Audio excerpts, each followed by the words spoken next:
तुम्हारे साथ पूरी एक टीम है, कभी नहीं लगता कि यार ये मुझसे आगे निकल जाएगा, मैं पीछे रह जाऊंगा? यार देखो, इस वक्त कायनात में ना 250 बिलियन गैलेक्सीज दरियाफ्त हो चुके हैं। ठीक है। जो दरियाफ्त हो चुके हैं, उस गैलेक्सीज के अंदर एक हमारी मिल्की वे है। इस एक मिल्की वे में 250 अरब सूरज हैं, समझ रहे हो? और ये सबसे छोटा सूरज है।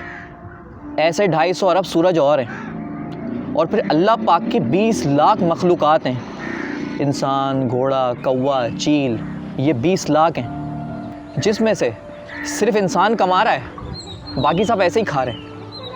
तो ये सारा निज़ाम देखने के बाद अगर मेरी ये सोच है कि मैं किसी को पीछे करके आगे आऊँगा, मेरा रिस्क इस तरह बढ़ेगा कि मैं किसी का रिस्क कम कर दूँ, तो मेरी इस सोच पे आप अफसोस करें, मातम करें, शोक करें और मुझे लान तान करें।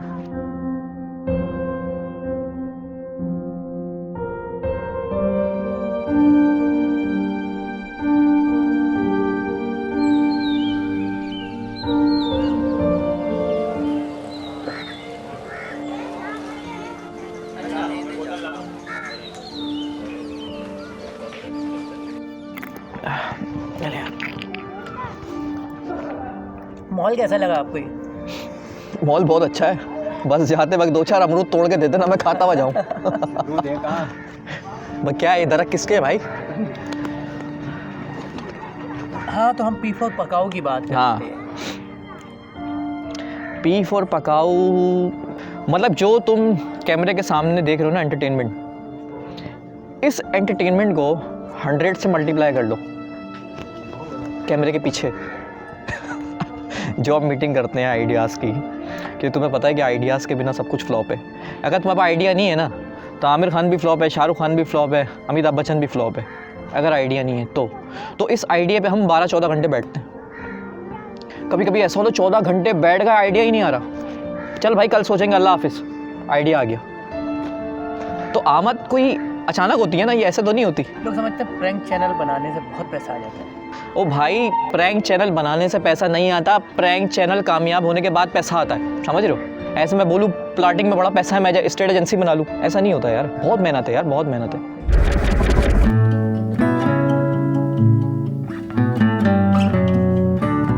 यार मेरी क्या स्टोरी है यार, इतनी कोई ख़ास स्टोरी नहीं है भाई। ये कि टीवी में आने का बड़ा शौक़ था। मैं एक दिन बैठा हुआ था इतवार को घर पे, तो वो मैंने अखबार देखा जंग। अच्छा, उसमें एक पार्ट आता है, अभी भी आता है, शोबिस का एक पार्ट आता है। तो उस पर लिखा हुआ था कि female and male model urgent required. यकीन करें, मैंने बस पकड़ी और मैं एड्रेस पे निकल गया। वहाँ गया तो उसने बोला भाई 200 रुपये ऑडिशन देने के। मैंने उसको 200 रुपये दिए, ऑडिशन हुआ, हमारा सिलेक्शन हो गई ड्रामे की, ठीक है। तो 1 हफ़्ता पूरा उसने फ़कीर की एक्टिंग करवाई है मुझसे, 1 हफ़्ता फ़कीर की एक्टिंग करवाई है। कह रहा है भाई आप तो सेलेक्ट हो ड्रामे के लिए। जिस दिन ड्रामे की शूट थी ना, कि भाई आज ड्रामे की शूट है, आप ये कपड़े पहन के आने, हम बड़े खुश भाई, कोई 2 किलोमीटर पैदल चल के गए। और जब हम 4th फ्लोर पे चढ़े ना बिल्डिंग की, वहाँ ताला लगा हुआ था। तो हमने बराबर वाला गेट बजा के पूछा, अबे भाई ये तो प्रोडक्शन हाउस था, ये ताला क्यों लगा हुआ है वहाँ यहाँ पे? बोला भाई ये बंदा तो कल रात को ही निकला है सामान लेके। तो ये भी हुआ है। और वो 200 रुपये की क्या अहमियत थी उस वक्त? उस वक्त 200 रुपये की ये अहमियत थी कि 10 रुपये बचाने के लिए हम 2 किलोमीटर पैदल चले थे। 10 रुपये बचाने के लिए कि भाई अगर ये 10 रुपये बच गए तो कोई गन्ने का रस पी लेंगे रास्ते में। तो अहमद कहाँ से ताल्लुक़ रखते हो, कहाँ परवरिश हुई, कहाँ पैदा हुई? मेरा शुरू से कराची से ताल्लुक़ है। कराची में पैदा हुआ, अस्पताल का नाम याद नहीं है, होगा कोई सस्ता। कराची में ही पैदा हुआ और कराची में ही पला बड़ा हूँ। फ़ादर पीछे से महाजिर हैं और अम्मी का ताल्लुक़ मेरी चाइना से। अगर आप देखें तो मेरा मुँह भी थोड़ा थोड़ा चाइना का लगता है।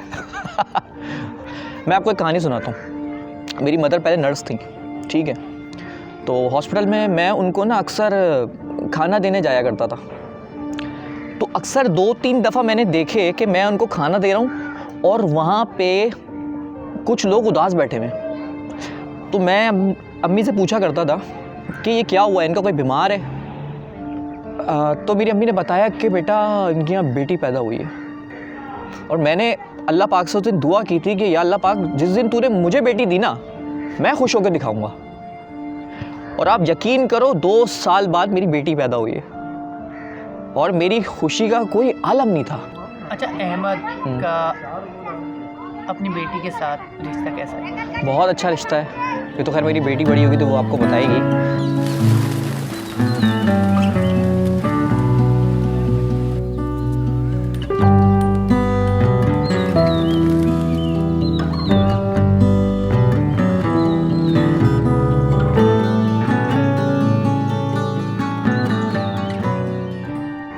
बेसिकली वो एक रिश्ता नहीं है, अभी वो एक फीलिंग्स है, समझ रहे हैं?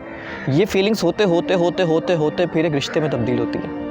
मेरी बेटी का नाम ज़ैनब है, जो मेरे लिए एक बहुत फ़ख्र की बात है कि ये नाम मौलाना तारिक जमील साहब ने रखा है। लेकिन जब मेरी बेटी पैदा हुई ना, तो मैंने अपनी जितनी बेटी की केयर की है, तो मैं यार ये सोच रहा हूँ कि यार मेरे मतलब माँ बाप ने भी मेरी ऐसे ही केयर की होगी।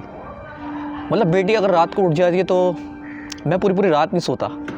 तो मैं ये सोचता हूँ कि यार, क्योंकि मैं तो छोटा था, मैंने तो उस वक्त नहीं देखा कि मेरे साथ क्या हुआ है, तो मैं ये सोचता हूँ कि यार मेरी माँ भी इसी तरह जागी जिस तरह आज मेरी वाइफ जाग रही है, और इसी तरह मेरा बाप जागा है जिस तरह मैं जाग रहा हूँ आज। तो छोटी छोटी चीज़ें जमा करना, परवरिश करना, मैं ये देख रहा हूँ कि जिस अहमद को हम देखते हैं वो प्रैंक कर रहा होता है, इतनी डीप बातें करता है। अच्छा, मैं आपको एक बात बताऊँ, जितने भी ये कॉमेडियंस हैं ना, ये आपको डीप ही मिलेंगे। अब मुझे नहीं पता ये नेचुरल है, लेकिन हर कॉमेडियन के एक है अंदर स्टोरी है, मतलब सुरंग बनी हुई है गम की। तो ये सफ़र जो है वो कहाँ से शुरू हुआ? हम लोग तकरीबन ज़्यादा नहीं, 4 साल पहले मैं और नादिर एक खिलौनों की दुकान पर काम किया करते थे। तो खिलौनों की दुकान पे काम किया करते थे, और तकरीबन 18,000 रुपये हम दोनों की सैलरी थी। एज अ सेल्समैन 18,000 रुपये हमारी सैलरी थी। तो खिलौनों की दुकान में 7 दिन में 1 दिन छुट्टी होती थी। तो जिस दिन 1 दिन छुट्टी होती थी ना, उस दिन हम लोग शूट किया करते थे। और उस वक्त क्योंकि सोच बड़ी थी हमारी, हमने सोचा था यार कि जिस दिन यहाँ से सक्सेस मिल गई ना, जॉब छोड़ देंगे। जब एक अच्छी पेमेंट मिली और तुम घर गए, वालिद वालिदा को दी, तो कैसा रिएक्शन था? क्या? बहुत ज़बरदस्त रिएक्शन था। उनको इस बात पे फ़ख्र था कि हमने कभी भी ना अपनी फील्ड को लेकर घर में 1 महीने भी पैसे ना देने का नागा नहीं किया। पैसे हमने दिए घर पे। 1 दिन छुट्टी हुआ करती थी, उसमें हम शूटिंग करते थे अपनी। जब पहली बार बाहर मुल्क गए तो कैसा लगा? बहुत अच्छा लगा, दिमाग घूम गया। मतलब ओ हो, आपकी सोच जब जहाज़ उड़ता तो कितनी गुदगुदी होती। तो पहली दफ़ा जहाज़ में बैठे, अच्छा देखें, पहली दफ़ा मुल्क से बाहर गए और गए थाईलैंड, बैंकॉक है। वहाँ जाके तो दिमाग ही घूम गया। तो ये है, बड़ा अच्छा एक्सपीरियंस रहा मुल्क से बाहर जाने का। और गोरों के साथ प्रैंक करने का बड़ा मज़ा आया। गोरे को एक तो गुस्सा ही नहीं आता, अजीब बात है, गोरे को गुस्सा ही नहीं आ रहा, सब कर दिया उसके साथ, गोरा गुस्सा ही नहीं कर रहा, और बड़ा खुश भी होता है। लोग कहते हैं यार आप लोगों को नाराज़ कर देते हैं, आप उनसे इस तरह मजाक करते हैं। ओ भैया, जब वो कैमरे में हाथ हिला रहा होता है तो आप उसकी खुशी नहीं देखते? वो इतना खुश होता है, बल्कि साइड में ले आके पूछता है ये कब आएगा भाई। कभी आप प्रैंक कर रहे हो तो ऐसा होता है कि नादिर की या आपकी रिजवान से किसी आपस में टीम मेंबर की लड़ाइयाँ हो जाएं आपस में? यार उस वक्त तो मार्जिन ही नहीं होता ना, क्योंकि उस वक्त तो अगर हम आपस में बात करेंगे वो तो समझ जाएगा प्रैंक हो रहा है। लेकिन हम लोग जाके प्रैंक व्रैंक करके अपनी गलतियों पे वो करते हैं कि यार उस वक्त तूने ये गलती की थी, उस वक्त मैंने ये गलती की थी, हाँ ये मुझे नहीं करनी चाहिए थी। तो अपने काम को तनकीद बरा इसलाह होती है कि आगे जाके ये काम सही हो, और अल्लाह का शुक्र ये बेहतर से बेहतर होता जा रहा है। और अच्छा अहमद, सबसे ज़्यादा दोस्ती किससे है तुम्हारी? हम लोग कैमरे पे तो देखते हैं सबके साथ मजाक मस्ती कर रहे हो, वैसे ही दोस्ती किससे? यार वैसे तो मेरे जो सबसे बेस्ट है वो रिजवान है। मतलब इतना अदब वाला बच्चा है, इतना तमीज़ वाला बच्चा है। उस बेचारे के अंदर मासूमियत बहुत है, उसके अंदर बनावट नहीं है, उसकी नीयत बहुत साफ़ है, और इतना इंटेलिजेंट है, मैं आपको क्या बताऊँ। पैसा और शोहरत, बिना पैसों की शोहरत ऐसी है जैसे बिना शादी का बच्चा, जिसको आप छुपाते ही फिरोगे। चलो मैं आपको एक मिसाल देता हूँ। आपकी और मेरी हिस्ट्री में, पाकिस्तान की हिस्ट्री में सबसे फेमस ड्रामा कौन सा था? ऐनक वाला जिन, सही। बहुत फेमस ड्रामा था, उसका एक एक कैरेक्टर फेमस है। अगर आपको कोई लड़की बुरी लगती है ना तो आप उसको बोलते हो बिल बतौड़ी, कोई बंदा आपको बुरा लगता है आप उसको बोलते हो दस्तूर जिन जैसा मुंह है। इतना फेमस ड्रामा। और उसके कैरेक्टर किस हाल में उनकी मौत हुई आपको पता है? मुफलिसी की हालत में मरे। मतलब तमाम टीवी चैनल्स ने उनकी गुर्बत का दुनिया को बताया है। मैं एक मिनट के लिए ये सोच रहा था जब बिल बतौड़ी साहब टीवी पे बैठी हुई थी और वो ये बता रही थी कि मेरे इतने बुरे हालात हैं, तो मैं सोच रहा था यार काश ये मशहूर ही ना होती, क्योंकि अगर ये मशहूर ना होती ना तो इसकी गुर्बत पूरा पाकिस्तान ना देख रहा होता। तो वो हमारा आइडियल थी। वो किन हालात में मरी हैं यार। जब भी मैं कहता हूँ बिना पैसों की शोहरत ऐसी है जैसे बिना शादी का बच्चा आप छुपाते ही फिरोगे।